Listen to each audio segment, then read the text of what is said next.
안녕하세요. 그래픽 디자이너 최병록입니다.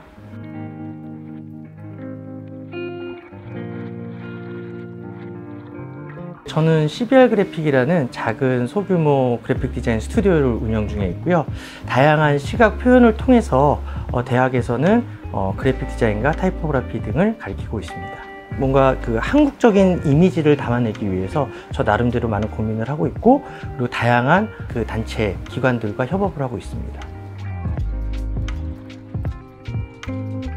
복이라는 주제로 작업을 해왔었던 것 같아요. 우리나라가 갖고 있었던 어떤 장식적인 문자, 문자도 일 수도 있고 미나의 어떤 한 파트일 수도 있는데, 거기서 복을 주고 축하해준다라는 긍정적인 길상 문자의 의미를 타이포그래피적인 어떤 표현으로 한번 해보고 싶었어요. 또 거기에 관련된 어떤 시비간지라든지 우리의 띠, 또 우리의 어떤 사상, 풍습, 절기 이런 것들에 대한 한국적 요소들과 결부해서 작업들을 해오고 있는데, 아마 그게 저의 가장 대표적인 작업이지 않나 생각을 합니다. 네.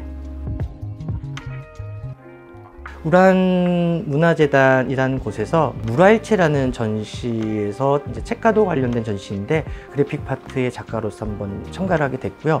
실질적으로 예전에 소장하고 있었던 어떤 작품들과 함께 저 나름대로의 해석을 통해서 표현했었는데, 의미 있기도 하지만 좀 재미있게 잘 표현이 됐었던 작업이라고 생각을 합니다. 지금은 그 그래픽 분야라는 것이 결국 궁극적으로는 데이터화가 되지 않으면 구현이 안 되는 시대인 것 같아요. 데이터화라는 것은 어렸을 때 스케치북이라든지 연습장을 꺼내고 연필로 끄적끄적 되는 그런 그림이 아니라는 거죠. 그러니까 그것은 그 종이와 그 행위로서 끝날 수 있지만, 데이터라는 것은 그것이 무궁무진하게 카피되어질 수 있고 또 다른 것으로 활용될 수 있다는 지점이 있기 때문에 디자인에서는 굉장히 중요한 워드인 것 같아요. 데이터화 된다는 것에 있어서 어도비의 프로그램은 굉장히 많은 역할을 해왔었고요. 디자이너들이 같이 성장을 해온 것 같습니다. 시각적 비틀기라는 말을 제가 자주 하곤 하는데, 시각적 비틀기라는 것을 실질적 도구의 관점에서 바라보고 얘기를 한다면 많은 레이어들이 있어요.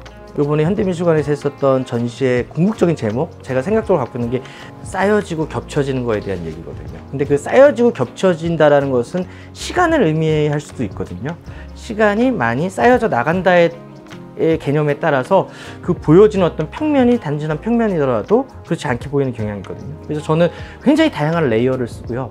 레이어를 쓰기 위해서는 색에 대한 관점으로 굉장히 많이 도입을 합니다. 그래서 색의 체기에 대한 부분들, 또 그리고 그게 겹쳐졌을 때의 면 분할을 예를 들면 패스파인더로 어떻게 깬다든지 또 어떻게 붙인다든지, 가장 레이어가 많으면 포인트가 많아지는 것처럼 데이터는 무거워지게 되기 마련이거든요. 그러면 비효율적인 작업을 할 수밖에 없어요. 저 나름대로는 또 어떻게 많은 레이어를 쓰지만 순간순간 정리를 하면서 굉장히 라이트하게 해준다. 또 그런 것들이 계속 라이트해져야지 그 다음 단계에서 비틀기가 되고 비틀기가 되거든요. 이펙트에서 이제 모양이라는 그 창을 보면은 하나하나 무언가의 효과가 어떻게 쌓여져 나갔는지가 기록이 되고 아카이빙이 되어지거든요. 이제 순서를 바꿔보기도 한다든지, 아니면 그것을 일단 멈춘 다음에 스톱해서 포토샵으로 넘어가서 한번 눌러주고 다시 데리고 온다든지, 그런 식으로 어떤 용량과 무게와 작업 속도와 거기서 얼마큼 계속 겹겹이 만들어낼 수 있느냐에 대한 작업들을 많이 하는 것 같아요.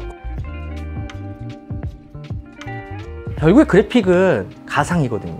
현실에 대한 얘기를 가상에서 어떻게 보여주냐라는 거. 근데 가상을 얼마큼 리얼하게 보여주는 시대는 지난 것 같아요. 그럼 사진이라는 게 있고 3D라는 게 있고, 인간에게는 시각적 심리가 존재하기 때문에 상상력을 주기를 바라거든요. 그리고 그 상상력을 부여받는 순간 굉장히 몰입도가 생기게 되고, 아마 그게 그래픽의 가장 중요한 목적점이지 않나 생각을 합니다.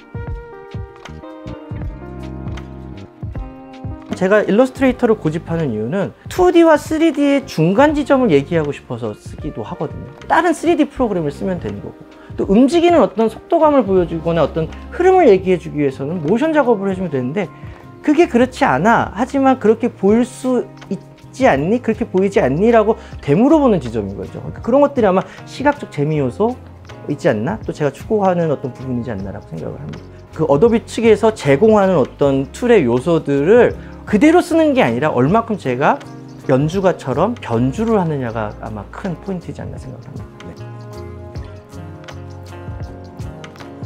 우리가 크리에이티브를 할 때 없는 것을 창출해내고 생성해낸다라는 얘기를 많이 하잖아요. 근데 요즘 시대는 그런 것들을 피해서 만들어내는 게 크리에이티브지 않나라고 생각을 합니다. 새로운 것이 아니라 과거의 것을 갖고 온다든지 지금의 어떤 경향을 반대해서 바라본다든지 크리에이티브를 너무 무언가를 이렇게 만들어낸다라는 거에 대해서 이렇게 강박관념을 갖지 마시고 저는 크리에이티브라는 것은 제가 얘기하고자 하는 어떤 무언가의 시각적 요소를 얼마큼 조합하고 또 그것을 찾아내는 탐색가 같은 역할이지 않나라고 생각을 합니다.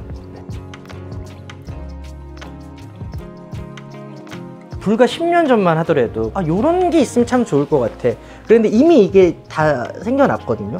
그렇기 때문에 이제는 조합의 시대인 것 같아요. 다양한 어도비들의 툴이 또 이제 점점 이제 교차화되고 하나의 어떤 공통적인 어떤 지향점을 가져가기도 하면서 또 그 나름대로의 개성 있게 특성 있게 조리 있게 뭔가 구성하면서 뭔가를 만들어내는 표현할 수 있는 시대이지 않나 싶습니다. 그렇기 때문에 어도비의 다양한 툴들은 우리 표현자들한테는 굉장히 중요한 도구이자 동반자이지 않나라는 생각을 합니다. 네. 물감을 고마워하는 작가들은 별로 없을 거예요. 근데 저는 어도비가 없으면은 어떻게 살아가지? 어떻게 작업을 했을까? 어떻게 지금까지 견뎌왔을까라는 고민을 하거든요. 네.